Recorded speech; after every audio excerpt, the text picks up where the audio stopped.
Everybody, you with Anthony Brogdon, where, oh man, let me see how I put this.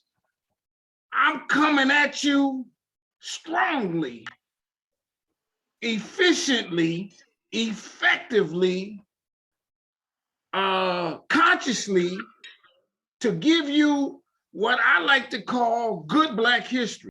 Now, the lady that is, she can't hear me. The lady on the channel is going to blow your mind because she's an icon in her own right. There are a lot of people out there in our community who have done some things to move the needle for us. My guest is one of them. I am super excited to have her on the channel because she's going to tell her story. Yeah, I don't know if I said my name is Anthony Brogdon because I'm so excited to see it's on my channel. I don't know what to do. And let me say this. I know she vetted me. She said, who is this guy?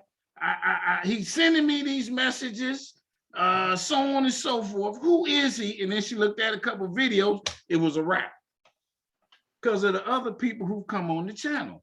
So hit the subscribe button on Strong Inspiration. I don't know what you're waiting on. It don't cost no money. We don't ask no information. What it does, it let me know you like me because I like you already. And it is nothing you can do about it. I like you because you take time to watch these videos. And through what you watch and get on this channel, I suspect 100% that you've been enlightened, you've been entertained, and you've been inspired, especially after watching this video. Hit the like button on it because she's a good looking lady. She's sharp, she's dressed up, she's smiling, she's ready to tell this story. Ain't no way you're not gonna like what she got to say.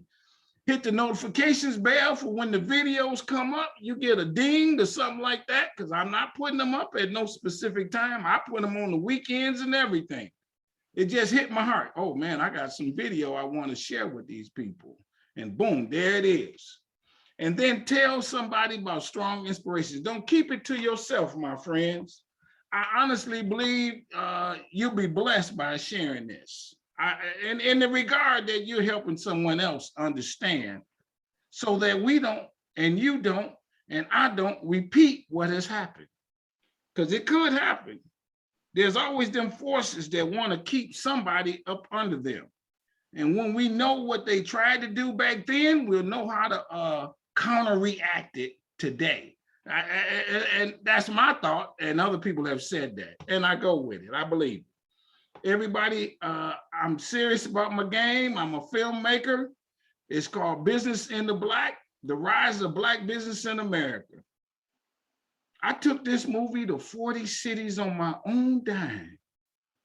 It's kind of like Johnny Appleseed, just going out there. I was renting church basements and all kind of theaters to get whoever would come to watch it so that they could know a little bit more of what slaves did to get into business and learn how to read and write and go to college, how to fight racist acts and so on and so forth. We talk about that in my film, and it's streaming on Amazon.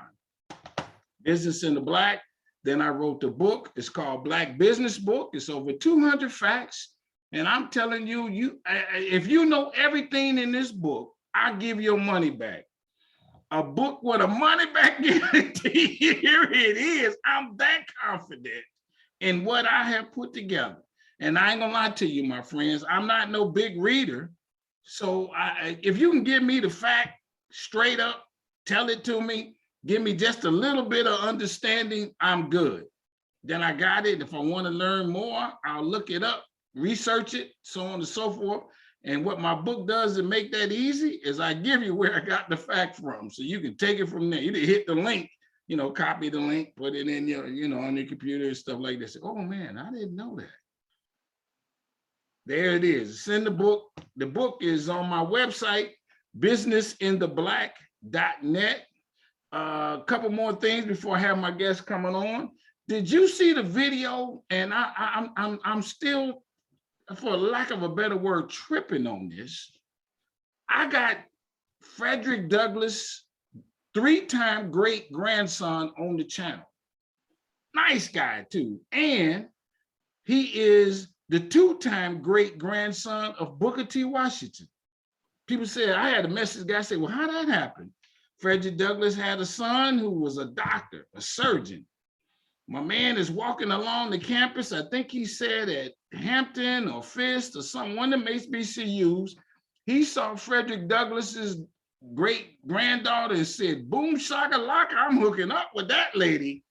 And he says 3 months later, they got married and did not know that of the lineage that each came from initially. You know, I'm sure they discussed it later and said, we got to join this thing together. Watch that video. And then you hear me use this term strong a lot. It's my favorite word, strong inspirations. I had a license plate that had the word strong on it. I got to find that one again somewhere or get another one. Because strong stands for strength, tenacity, resilience, and a sense of oneness, nobility, and grace. And that is my introduction to my guest today. Everybody knows she's a strong lady. She was born under strong circumstances that dictated her life, and she did what she did in her own right. So come on, introduce yourself. Thank you for being on Strong Inspiration. I'm telling you, I really appreciate it. Thank you. Thank you. Thank you.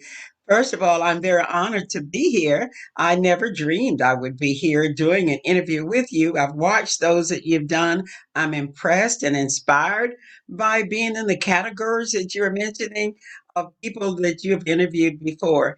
I think it is very important to document our history. Yes. I do that here in my little city of Gainesville, Florida. If folks don't recognize Gainesville, Florida, I always go and say, well, the University of Florida and the Fighting Gators are here. This Yep. is the city that we live in. Yep. Hold But on, let I me was stop you. I don't born, mean no yeah. disrespect. Well, you gotta tell us your name.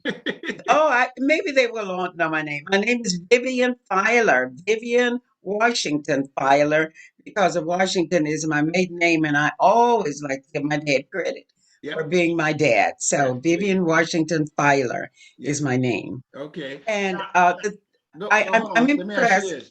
Uh, Gainesville, is that where you grew up? No, actually, I was born in an even smaller town about 38 miles west of Gainesville, and that was Trenton, Florida. That's where I was born, and we moved to Gainesville when I was about 7 years old. But my Okay. story really did start there. Yeah. Okay. Let me Mhm. ask you this. Where is the plantation at in your family? Do you know? No, well, the plantation that my parents came from would have been in Georgia. Mm, So I don't know. Augusta and Avery, Georgia, would have been the areas that they came from. I've never really been able to find out all that information. I'm still working on that. yeah, I got you. Hmm. And Hmm. so, is there a story in like what one of your for you to be who you are? Did your grandfather do something? Your grandmother do something that influenced your father, your mother to be who you are? What was their plight? If you do you know that your Well, grandfather? I don't know a lot about my dad's family. I do know that my mother's mother was an extremely strong woman. I found in researching our history lately that my great grandfather was fought World War One. I found the records of his papers where he had was a soldier there. But Okay, my dad was World War II, and I work around that because I am CEO and founder of the Cotton Club Museum and Cultural Center, which is a center that's developing and collecting Black history. And the stories that we're able to tell there will define some of the plantations around. We talk about the Dudley plantation and the Hale plantation, and all of those are here in okay, Gainesville. And the okay, histories of the people that some of those families are still alive and active here. okay. And in Gainesville, we have set up lynching. I have had ceremonies highlighting and documenting and recognizing some lynching places, including the lynchings that occurred in Newberry, Florida. So we've had a researcher here who brought that to light, and now we have monuments and markers that mark those places. But those are not my family. Yeah, sure, members that were sure. involved. I want to stay on you. Who told you to go? Did you went to college? Did you? Well, yeah, but I started to school in Trenton, Florida, in a one-room schoolhouse. Really? The one room, boarded, of course, made of wood. Three sets of seats, two rows of seats in each grade, first, second, and third grade. Were there with one teacher, Mrs. Goff, and just up the road from our house. Everything was just up the road. It was such a small city. Yeah. But I was lucky enough to have a sister who was a year older than I was. But when I got to first grade, I already knew all of the first grade lessons. And so in a 1 week, I was promoted from one set of seats to the second set. So I became a second grader Okay. after I I was want to there. stay on that because I really like Yeah. that. How far did you have to walk to get to school?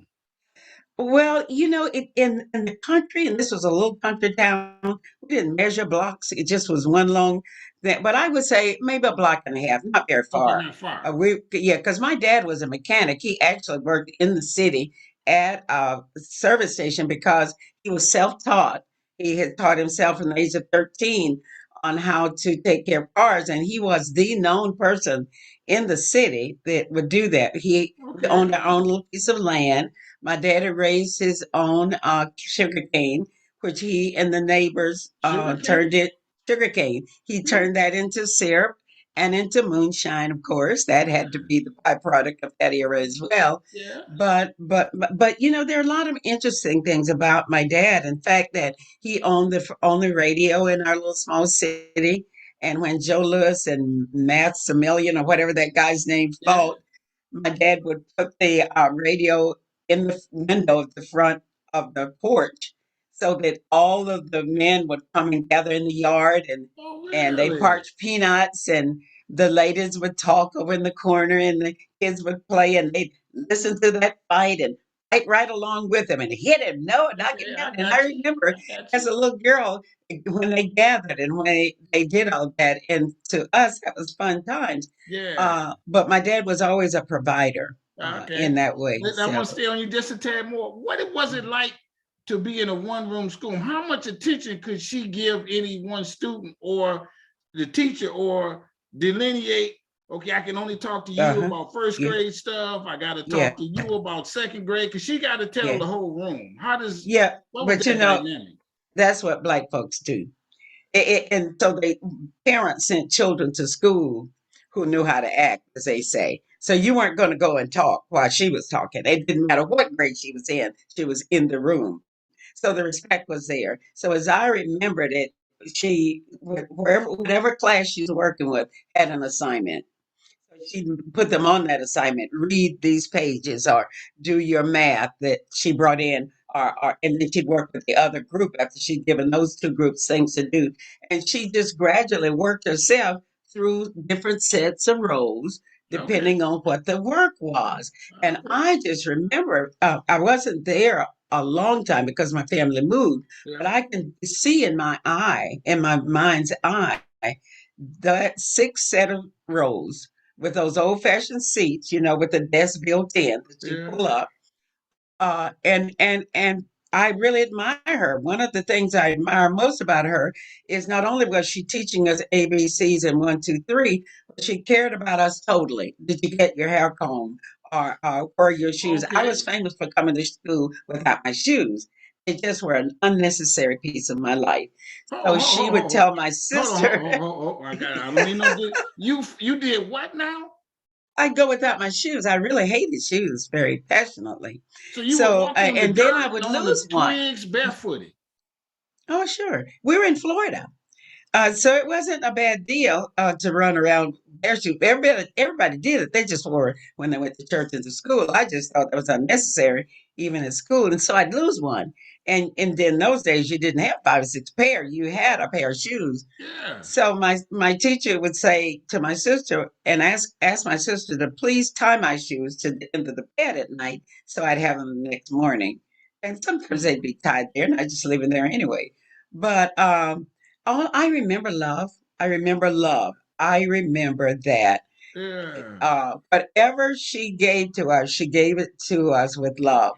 and therefore we were one great big family. All of us went out at recreation time, and all of us played together, and all of us brought our whatever we brought for lunch in our little bag, and we all Okay. ate together. So she had that kind of order, but that's what she Okay. had to do. And then the larger grades were in the church, uh, a black church, which was what I would call maybe a block away if you had to measure it that way. Okay. So the fourth, fifth, and sixth graders were there, and then I don't remember for the higher grades if we had higher grades. During Was that there time, um under this was there like a curriculum or something? Did you take books home and then had to do we homework and that kind of thing? well, you're getting real fancy. The little book maybe had about 60 pages in it. It was called the primer, the primer. Everybody used the same book. It had the what to do in terms of math. There may have been stories in there. At some point, I remember Jack and Jill because I learned to hate Jack and Jill because they always went up the hill and they were always white. They came tumbling down white, and there were no black kids in any books. But right, I just remember the primer with her, Yeah. and it had a little brown covered book that Yeah. we couldn't take home. There weren't enough to take home, Okay. but she passed them out when somebody had that duty. You walked into the classroom, and you were very proud if you were designated as the person to pass out the books because you first grade, second grade, third grade stacked, and then we'd use the books there. Okay. And somebody picked them up, stacked them back up, and the next morning you get them out again. Let me ask you this. That we've heard Hmm. stories, and I want to stay on this just a tad because I mean I Hmm. hadn't heard this, it's Hmm. this said this way. When there Hmm. were people who left in the fifth grade that Hmm. didn't go any further than that, how Hmm. much do you think they knew to be, Well, you they know what I knew, mean, and not have to yeah, go any yeah. further, that kind of thing? But think about how much did they need to know because they were Oh, not really? given the right to move up certain places so they could read, write their name, which is very important. They weren't letting people vote, but they could cipher is what my daddy said. That meant you know how to add up, add things and do basic math. But the things that our teachers taught were outside of the book. They were outside the book she brought because she had gone higher and so Yeah. she would make her own, bring her own ideas in. We didn't call it a lesson plan, but she used what she had Yeah, sure. basically, but she added outside information so that we would Sure. grow. So even though you did only go to the fifth grade, your knowledge base was probably much greater and much broader Oh, than the fifth grade okay. for Let me students. ask you this. Hmm. I don't mean no harm in this one. We're not lying. Hmm. Did your Hmm. father get an education and your grandfather get an education? My grandfather, I would say no.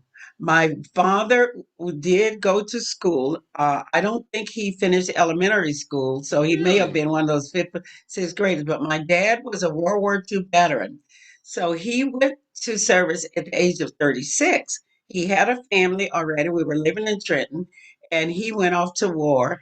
He was in Japan. I Yeah. remember him sending those beautiful blue and white dishes back. He was when they bombed Iwo Jima.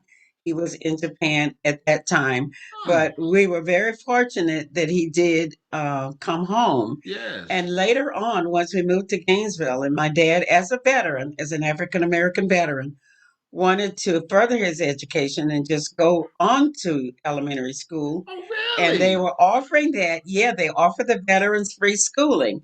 But my dad worked all day as a mechanic. He came home in the evening. We made his bath water and his dinner. And he had to walk 2 blocks away to sit on the corner to wait for his other black veteran friend to pick him up, to drive him 45 miles away to take courses for veterans because there was no place in our county that allowed black veterans to go to school. Really? He did Okay. that night after Interesting. night after night. So, Yeah, let me ask you this. When mhm. under these conditions, did you know any white people? What was your feeling towards white people as a youngster? They lived on the other side of town. They had Yeah, everything, and this was our situation. that's right. And my mother worked as a maid and sometimes would take us. So we just looked at them as gods. They had Oh, everything. They had really? houses. They had houses with curtains and they had all of these things and they had all these dishes and they sent food home to us and they did all of these things. So we were in awe of the fact that they were had so much and we had so little. But I learned early now how to deal with that because my mother, even though she was a maid and going to their homes, she always taught us that we were as good as Oh, really? I love anyone it. else that ever breathed. And she was a very strong and powerful woman. And from her, I'm sure her daughters have exuded that same kind of Oh, power I'm sure. because that's what. Now she had to live in the circumstances, so she had to go to work there, and she had to be called by her first name by these little kids that I learned to hate that early on, Hmm. but black parents had to teach their kids how to survive. It wasn't that you were acquiescing and giving your power away. It's just that you learn how to use I got what you. you had to use I to got you. stay alive and to get ahead. I So got you. whenever, in black Sunday schools and young people department meetings and at church and in school and wherever we met, African American adults were telling black kids, you can do it. You're I just got as you. good as you got this brain. You can do this. They were always pushing. Okay. They were Well, always were pushing. you? Did you know that you couldn't go on their side of town and Oh that yeah. kind of thing? Oh yeah. To stay alive, we knew that. My Oh, parents taught us really? the rules.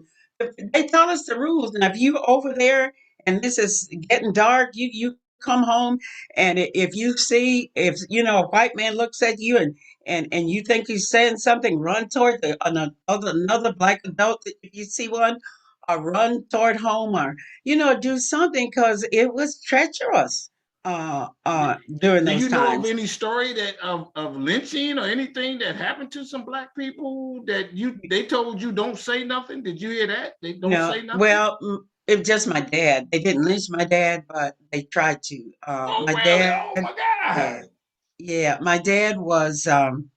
We lived in Trenton at the time, and he That had you say driven Trenton. his Is that car that's to. Trenton, Florida? Or Yeah, my okay. and I say Trenton instead of Trenton because my dad was a joker and he was a storyteller. I've been a storyteller over 60 years. Yeah. But one of his stories is about Trenton. He spelled it Trenton, Trenton. And Okay. so I can never say Trenton, Yes. Yes. Trenton, Yes. because of my daddy's way of pronouncing it.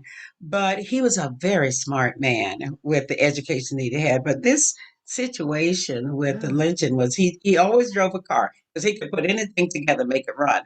So he had driven over to Old Town, which was just beyond Trenton, maybe 12 or 13 miles.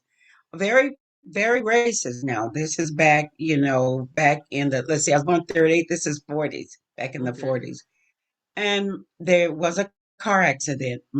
This white lady ran through, I don't know if they had stop signs or whatever they call it, but anyway, Yeah. hit my dad very vigorously. My dad wasn't hurt, but the lady was very much. So I don't know. She may have been killed even. Oh. So of course the people there at the site, all being white, took my dad immediately to jail. And before long, apparently they circled the jail with a lynch mob and were had everything out and ready. But my daddy worked for at the place he worked, of course, was white. That guy's brother worked lived in Old Town, and he heard about the fact they had Levi in jail and there was a lynch mob. So he got in his car and drove to Trenton and got his brother. They got their group together and they ran off the lynch mob, got my daddy out and took him back to Trenton and sort of took care of him and threatened anybody who came to Oh bother my him. God. What a I story. grew up with that story. Yeah. What Yeah. were you were alive at this point? Oh yeah. Oh Yeah. yeah. Yeah. I was Yeah. less than 7 years old, but You was remember here. the fear of when he came back into the house and that you Yeah. heard the Yeah. story maybe? I just remember my parents talking about it. I don't know that they let us know much about it at the Yeah. very time. It was just not to scare us. But later, when we were Yeah. older, we started to hear the story discussed more. So but then nothing ever came of that. They didn't come No, by. no, no. The guy was very powerful that my daddy worked for. So they were not about to cross him. He was like a big name. So, Oh, Oh Hmm. my God. Hmm. Hmm. Were there lynchings in the town? There were, but we didn't live there long, and I Yeah, don't know about them. yeah. I'm sure there were Or what even lynchings in Gainesville? everywhere. Were there in Oh Gainesville? yeah. Well, Gainesville, we there's a whole series. I don't remember all of it because my Yeah, friend, Dr. Mildred, not to Mildred, Dr. Tricia Hilliard Nunn did extensive research on lynchings in Alachua County, and that she ran a documentary on it. She's passed away now, yeah, but they use her in her research to validate the monuments they're doing now to the yeah. lynchings. And I do chair, as I said, the Cotton Club Museum and Right, Cultural right, Center, right. and Dr. Nunn was on my board. So we have, and she was an artist as well. We Yeah, have one of her paintings in the museum that shows the lynchings in Newberry, because people don't realize that as the people were hanging, African Americans hanging from trees, white people brought picnic baskets and brought yeah, their right. children, and so she shows in her piece where they're sitting around and having a picnic with these black people hanging in the trees. Because So I have I that. got a guy on the channel. He says Florida was had more lynchings than any other Oh state yeah. Oh in yeah. America. Oh, absolutely. I agree with him. Florida was a big city for lynchings. It was a pretty racist place. And when the University of Florida came, I think it neutralized a little bit. But you Yeah, know who our governor is. So forget the neutralization. yeah, We are back. We're in a bad place now. I think yeah, the nation is in a bad yeah, yeah. place Sure, now. sure. Uh-huh. Well, So, one more on this before we get to about the Cotton Club and whatnot. mhm, But did mhm. why didn't y'all leave? I guess that's the question. And And maybe go north where it could have been maybe a little bit better, or yeah, go west. You know what I'm saying? yeah, yeah. Well, everybody couldn't leave. And a lot of people that left had people to go to up north. They Okay. didn't just go up north. Yeah. And even though my aunt and my uncle, my mother's brother and sister, eventually did live up north, I don't remember the connection being so strong that they were saying, come up north. I think my dad and my mother just decided to make home wherever home was. Yeah. So we learned my dad, we didn't own property here in Gainesville, but he found a way to pay on property and pay on it for years and years until he owned it. So we eventually owned property in Gainesville, and he wanted his family to have that. Yeah. Black men have been strong a long time. Yeah. Oh, for And, sure. and I am so adamant about holding up the fact that we came from strong black men. I love it. What they did and how they did it will have to be told by us, because the world is so bent on battering them down, and we Yes. know the other side of the story. So part Yes. of my goal all my life has been to talk about the strong men that I knew, and there's so many in so many Yes. categories that I never run out of material to talk about. Yes. So here was my dad doing what he could to make life stable. He had 5 daughters. He said that's because he was the 13th child, born on the 13th day of May, and he was a Yes. very lucky man to have 5 daughters. We thought we were lucky because he was the easy one in our life. My mother was a disciplinarian. She'd say, "When do your daddy get home? I'll tell him so and so," and we would say, "Please wait till my daddy get Yeah. home," Yeah. because we know we could Let me talk ask you daddy. this. Yeah, And I use the term because it's the term to use. I get right. sugarcoated here, strong inspiration. Hope you don't mind. Were That's you right. or did you ever hear the word nigger? Oh yeah. Oh Really? yeah, yeah. In fact, they would swirl Negro, might trying to make you think they were saying Negro, but it would really end up being nigger. And they didn't mind saying it to your face. I mean, what could you do if you were boisterous? Your parents could lose their job. You could be found like Emmett Till. There just was the life we lived. All the time. We heard that word. There's this little niggers, you know is Yeah. here. It's not Negro, and it's not. It just that's Yeah. what it is. Our girl, calling my mother girl, and she's a mother of 3 or 4 Yeah. children. Those were put downs. Annie, Okay. I got one. Andy was a put down. Uncle, anything but Mr. and Mrs. Which is why I now insist that I'm called Mrs. Okay. Let me ask you this. If you don't mind. What did Hmm. y'all call them? Mr. and Mrs. But when they and wasn't Miss. around, what did y'all call Everything but a child of them? God.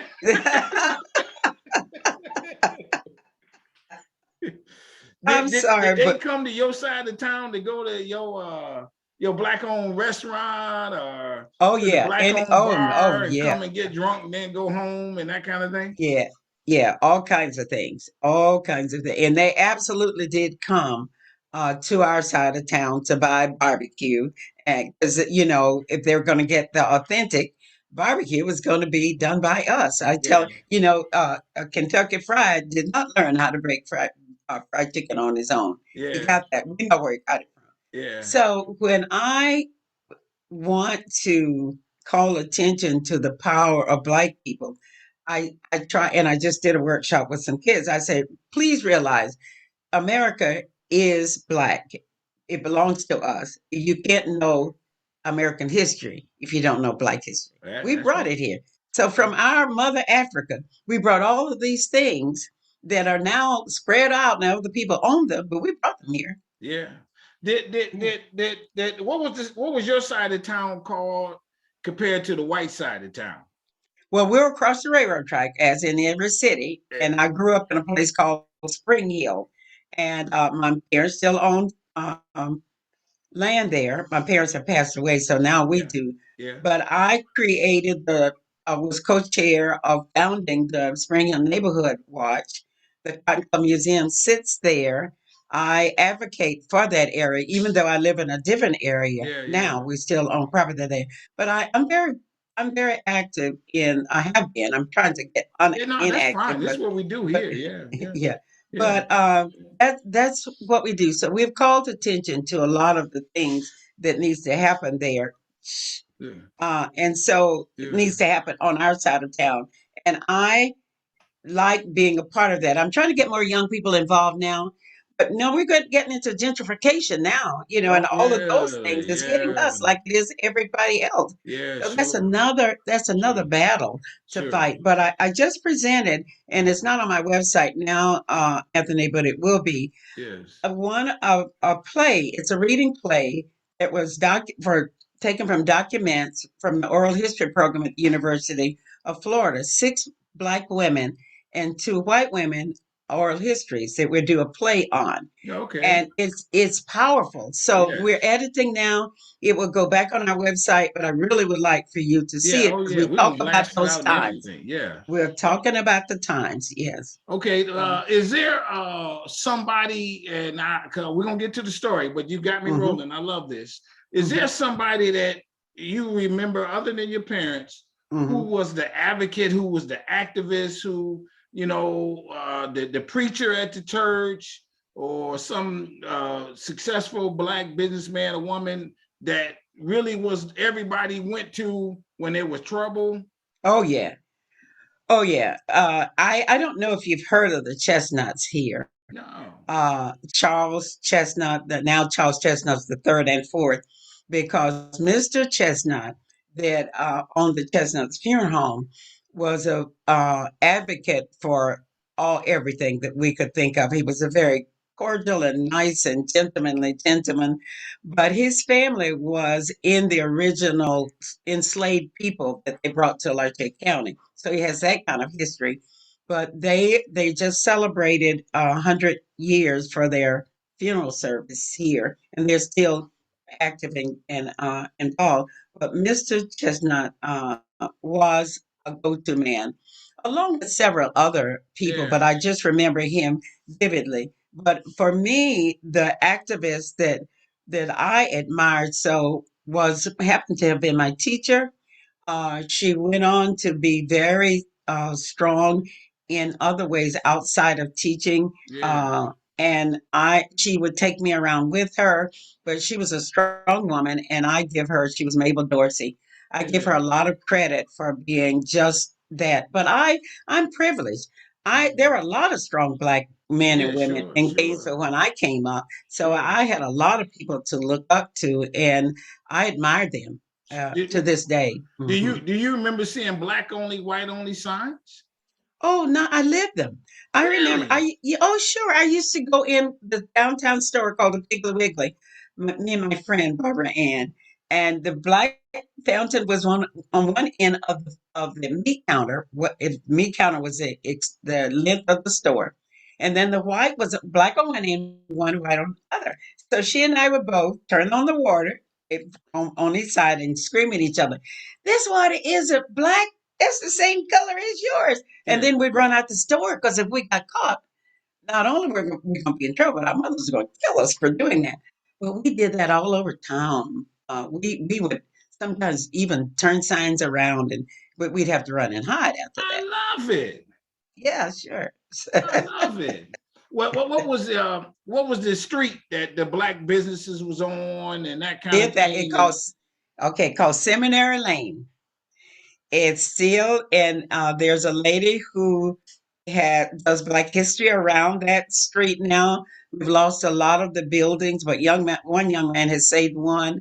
There still are several buildings on that street. My museum just did a special on neighborhoods, and we highlighted those buildings because the building that I went to after school dances, after football games, we had after school dances. We had live bands for us, and that building is still there. So we highlighted those buildings, and yeah, that would have been in the 50s. that the prom was black only, and the white people had Oh, their own yeah. prom and that kind of Oh, thing. yeah. Yeah, the building is still standing where we held our prom. We had something called 10th grade. We had a name for it, but 10th graders had a formal dance. And then spring festival is what it was called. Uh-huh. So I still have the dress that I wore. I don't have the dress, I have a picture of the Yeah, dress that yeah, I yeah, wore yeah, yeah. to the spring festival. And then we had prom. Yes, it was separate. It was a separate school. They didn't have any integration. So, did you ever have a white friend growing up? Mm, I wouldn't call them a friend so much. No, no, not growing up. As an Did you adult. ever communicate with white people growing up? Like, because Well, you didn't go my to a mother, school that had any. we didn't, but going to the store and the very bad people who ran the store, neighborhoods had little corner stores, and my mother, if she had to work or whatever, she'd give me a little sheet of paper with a list of things to buy, and I'd have Yeah. to run to the store to buy them. But I was an entrepreneur from the beginning because if there's a way to Okay. make a nickel, I was going to make a nickel. So the neighborhoods would send neighborhood members, people in the neighborhood, send me to the store with a list of things to get, and I would go for them, and they would give Yeah. me a nickel. So Yeah. I got you. I. So now, the museum why did y'all call it the Cotton Club, and what's the history of it? Yeah. Now, the cotton is a very racist comment, and we would not have chosen that name. The Yeah. name became us because of what it is. But the building, which I hope people will visit Gainesville to see, is a Yes. building that was built by the soldiers in World War II. They cut the trees, milled the lumber, and built all of the buildings at the Army base in Stark, Florida, that was called Camp Landing. Army base is still there, Mm. but when the war ended and the government sold those buildings for $1, two white brothers, the Perriman brothers, purchased this building, brought it to Gainesville in the 40s, placed it on the corner where it still sits, and opened it as a black theater. So the black movies played there. It was supposed to be for that side of town, being the black side of town. Yeah. Didn't last long. It soon closed down. And after it closed, a black woman who was an entrepreneur way before her time, black woman, opened it as a big bands club. Well, at that time, on the Chitlin circuit, there were certain bands traveling, such as B.B. King, Brooke Benton, Bo Diddley, Ray Charles. They were on the Chitlin circuit. Gainesville became a center of the Chitlin circuit Oh, really? because it only meant that you had a black hotel that the bands could live in while they took bookings around that area, and they would come back to the same hotel and have a place to sleep. Well, that hotel building is still standing. It was the Dunbar Hotel. Mrs. Dunbar's family is still around this area. The building is being used now for something else. But the Cotton Club then became a center on the Chitlin Circuit with those men coming to play there. I still have the original stage been covered, but now we have turned that building into a museum. Mrs. Sarah McKnight wanted a big bands club to be named for the club in Harlem, In Harlem, the right, Cotton Club. right. That's why we have that name. We're named for the Cotton Club in Harlem. And now that we have taken it on and restored it as a museum, we just kept the name and we're Museum and Cultural Center. So we're Yeah. programmatic in promoting Black history. We're programmatic into promoting Black culture. We introduce that, we envelop it, we entertain it, and we try to teach it. When growing up, did you know? Did you were you taught Black history of any note? That did Yeah, people share? And who were some of the names? I mean, I'm sure. listen, our teachers taught us Black history all the time. They taught us regular history, but we learned about Madam C.J. Walker. We learned what enslaved people had to go through. We learned the connection with the old spirituals and enslavement. We learned about Frederick Douglass and Sojourner Truth and James Weldon Johnson. We learned, came out of school knowing that Okay. I had a strong background in the folk who had come before me. I Yes. became a storyteller, and I've done that over 60 years now. But I do something called Stories Poetically Told. These are the writings of County Collins, James Weldon Johnson, Langston Hughes. I turned those into story forms because that allowed me to go into schools and I used the stories around those their pieces before I told the story. So I Okay. could teach I Black mean, what's an history. example as a storyteller? Is it like you Well, telling history, or you? well, Yeah, yeah, yeah. no, I use the point. Well, one of my favorite, I if I do one in African American folk language, I tell why folk language sounds the way it does. And So what I does that introduce mean? the What is children. folk It language, and what do means you that mean? two of my friends wrote their dissertations here at the University of Florida on why we have sounds in our language that are different from standard English. Dr. Fesha Bell and Dr. Jerry Scott. Okay. Dr. Scott has passed away, but Yeah. I used her work and she led me. One of the things she explained in her dissertation was the fact that when enslaved people were brought onto the shores of America, they came from 6 countries from the continent of Africa, the west part of Africa. They brought with them 6 languages. They came to America and they heard the seventh language, English. But nobody taught them English as a second language, right? So those enslaved people had to devise a way to speak, not only to each other, but to the slave master. So what they did was to incorporate sounds that were common to them and and made words that would fit into the English meaning. Sure. One of the examples is that none of those 6 languages carried the sound of th. They all substituted a D for that. So instead of that, we got dat and D's and dim. Okay. When the TH is on the F end of the word, they dropped it off and used an F, both mouth and it. And What's been the response from white people? Have you ever had some white person say something oh yeah, derogatory to you for yeah, doing what yeah. you do? At one school, I went to a school one year. I've been going there every year. And the teacher, who was Hispanic, by the way, met me at the door and she said, "Now, Miss Fowler, when you get in, don't mention anything about slavery." Uh, and she just went on and on. I wasn't sure why she did that because if she didn't want me, she didn't want to hear about slavery. She did not want me there. Yeah, right. I You would. wasn't there for Yeah. any other reason. So the first thing I did, of course, was tell the children about enslaved people. That's why I was there. And so didn't look too, she looked a little sick.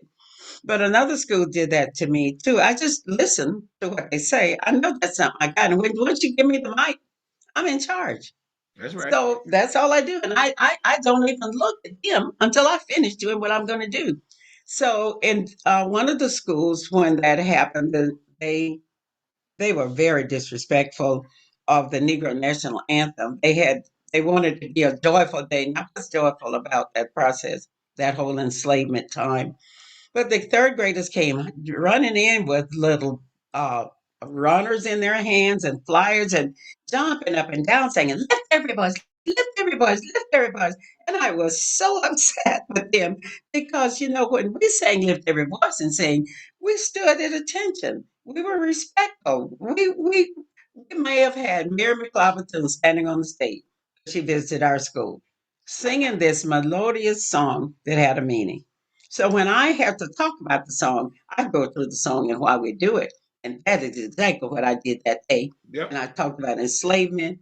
And this man was just turning red over in the corner. I just turned my head the other way until I finished what I had to say. Then, 2 weeks later, the principal of that school called and said the children wanted to know if I would come back. Oh, I love So it. you see, I love it. so I did. Mhm. It's funny how a lot of times, when Black people get together and we talk about white people, I know I do. I Mhm. kind of feel uncomfortable. I'll be Mhm. honest. Mhm. I say it Mhm. low or something like that. Yeah. Not to stir Yeah. any pots. But Yeah. you can't be that way. You have to tell it as realistically Yeah. and completely as possible. Yeah. And my people know that. One of my friends said, "Uh-oh, they're about to get what thus saith Vivian." I said, "Well, they shouldn't have opened the door because Yeah, they're just about to get what thus saith Vivian." And and I don't mind that. I feel very proud of that. I know if people don't want me there, they don't have to invite me there. yes, But if I know about it and it's open, that's open to me as well. And I yeah. want young people to feel the strength of who they are, and then And we can I would work it. suspect at the museum, you probably get a lot of white visitors that come through. I do, and I tell them the story. It depends on how much time. Right now, of course, we do our history, and we Yeah, talk about what we have on exhibit at the time. It is a very rewarding feeling to be able to offer to the community the advantages that the museum offers. We're one of a kind in that we're historic.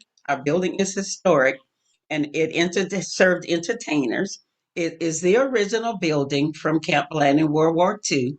So we have a lot of entities I that are love it. first, I and love we it. try to keep that alive. Hmm. Just a couple more.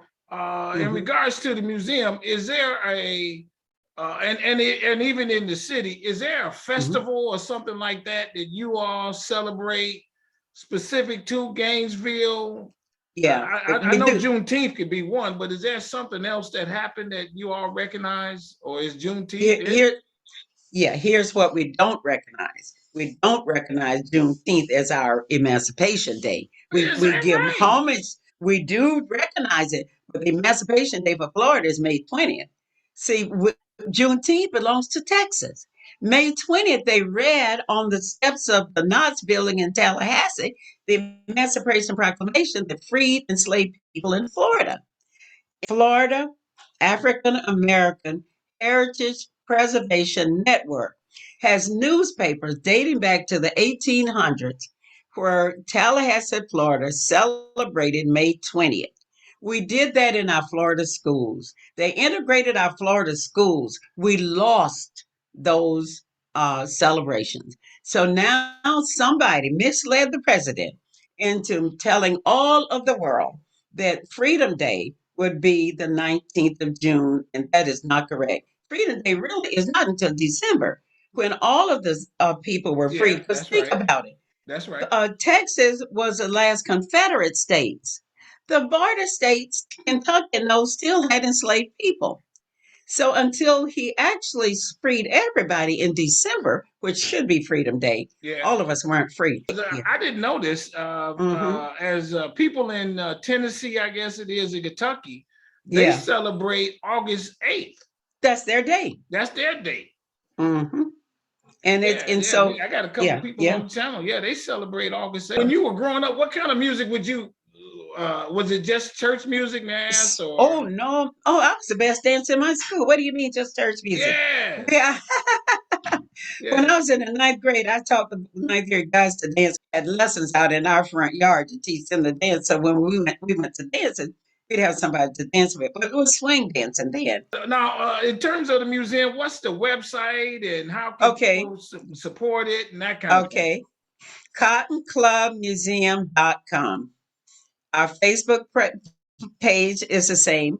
If our email would just be info @cottonclubmuseum.com. But if they Google Vivian Filer, they'll get all of that. I have TED Talk. My TED Talk is Lessons from My Sidewalk, Vivian Filer. Okay. You'll see it there. I'm working on a book. Is there a question that I have not asked you of some Listen, sort that you?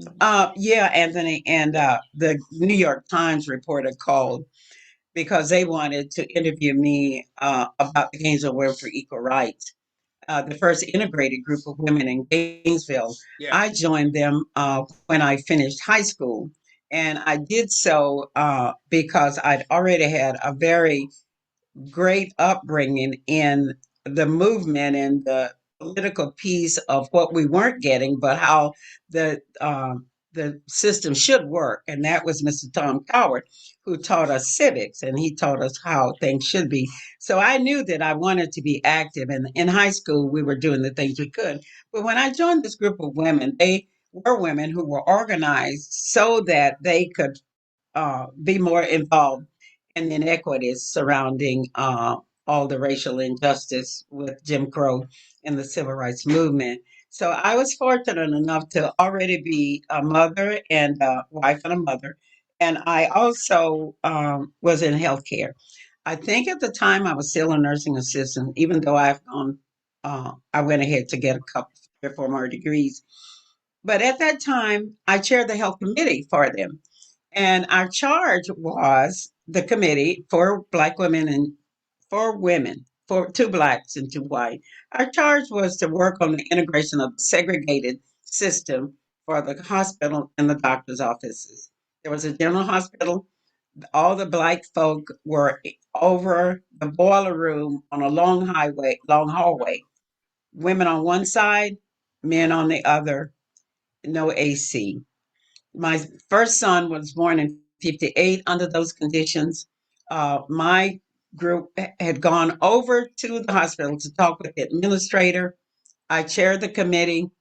I spoke with the administrator. He was not a happy camper because they didn't want women talking at all, and certainly not a Black woman, but I was chairing that committee. So I was going to be the speaker. And I said to him once we sat down that we expected that the hospital would respect the fact that they receive Hill-Burton funds. The Hill-Burton law had been enacted by the federal government, and it stated that you can receive funds for your facility, but you have to have integrated facility and integrated staff. And Elijah General was getting those dollars, but they weren't integrated. And that was the leg that we had to stand on. We introduced that to him that day. Nothing happened for months. And so the Civil Rights Committee took it up from there. And they got lawyers. They worked with the Board of Trustees for a hospital, and eventually integration took place. But Mabel and I decided, Mrs. Dorsey and I decided, we weren't going to do that anymore. That our lead to integrating the hospital, the doctor's office, would be that we would be the first two that actually went in the front door, where the other patients did. So Mabel was pregnant. She went into her obstetrician's office in the front door. I went to my general practitioner's office. I went in the front door. Was you My scared doctor that was. day? Were you afraid for whatever reason?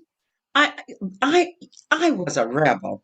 I don't think I was scared. I think I was in your face going in there.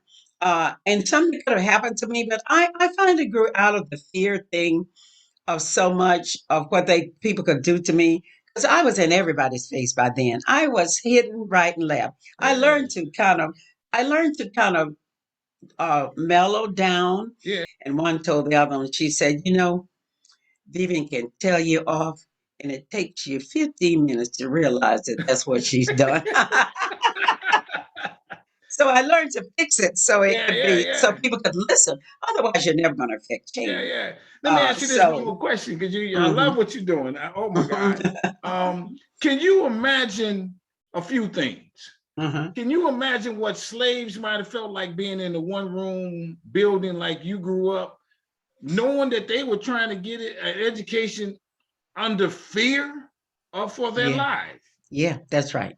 Holding their breath, Yes, living in anxiety, yes, being scared when a knock on the door, a sound yes, outside. I can reading in the dark of the night under the bed or somewhere or some yes, mother watching out for her child. Oh, I can I get that gut feeling about what it must have meant. You yes. know, as part of the civil rights movement, my friend who was white, who was jailed, we used to darken our windows in a riot time. Different ones of us passed her children around between us so that people would know where her children were. I mean, it was strenuous time.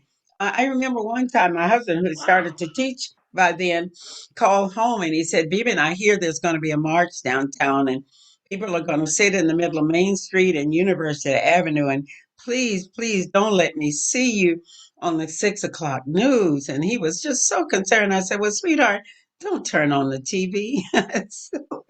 So he So, was so, not. so let me ask you this then. This is the So, next but I didn't question. go. And I you didn't know, go you after going, that. you already done it, so to speak. Yeah, Can you imagine what the people who gave their lives for the movement, right. what kind of tenacity, That's right. determination, That's right. what kind of strong as you have been to say, okay, I got to do this, Yes.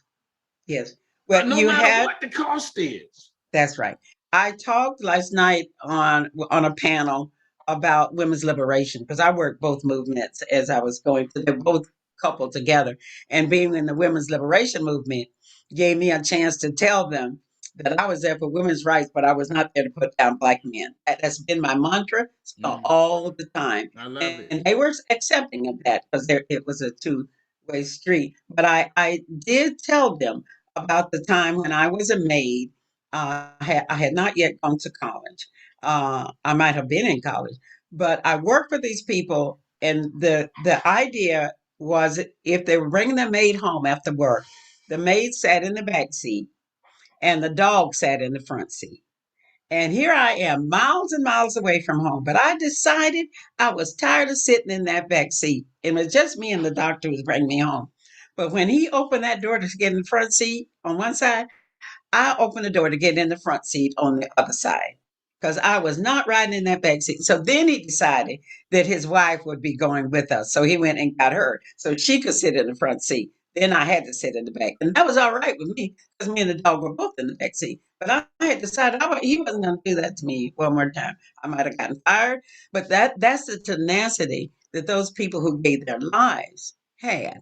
During that period, we learned we had to be able to just hold tight and hold strong and step out. It hadn't been done before. We had to do it now for the first time as a lead in to what we wanted and how powerful we felt we had to be in order to get it. You never had nobody try to take a swing at you or anything like that, though, did you?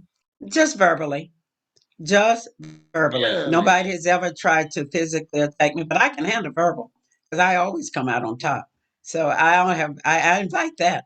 yeah. So if Nobody in came to fact your house one night or nothing like that. no, if they did, my husband was my shield, and he probably I Yeah, probably didn't know about it. I had a very strong husband, a very yeah, yeah, and he so was my dad, and I've raised two strong like yeah, men. I'm very proud of that because so yeah, have my neighbors and the people, my friends. yes. But no, I've never been in Okay, danger that good, I knew of.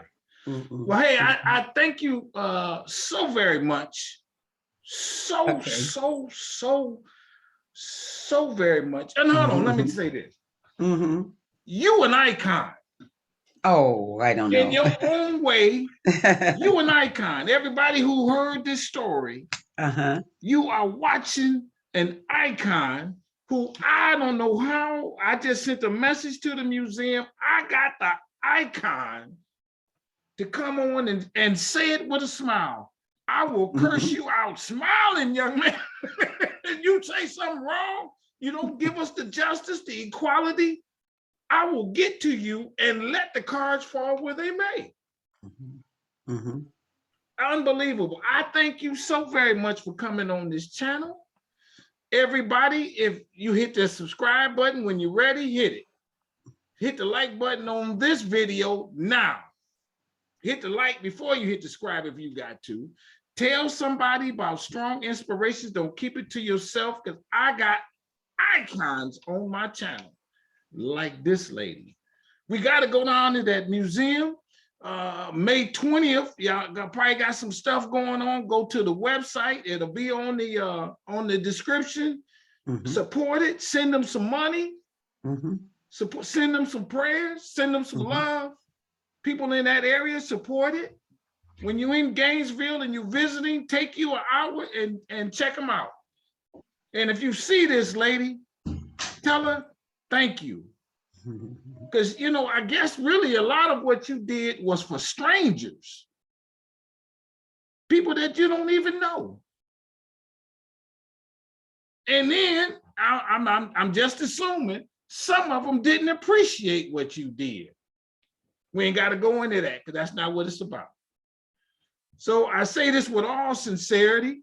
I want you to stay strong, stay safe, stay on your grind, get the book finished, put it in print, tell it in the way you want to, just write it, and then hire somebody. If you need somebody to do the sentences and all that other stuff, don't worry about it, get it down. And if its synthesis is wrong, that's okay, because then we know it's from the heart. That it ain't no A for grammar. It's an A for effort.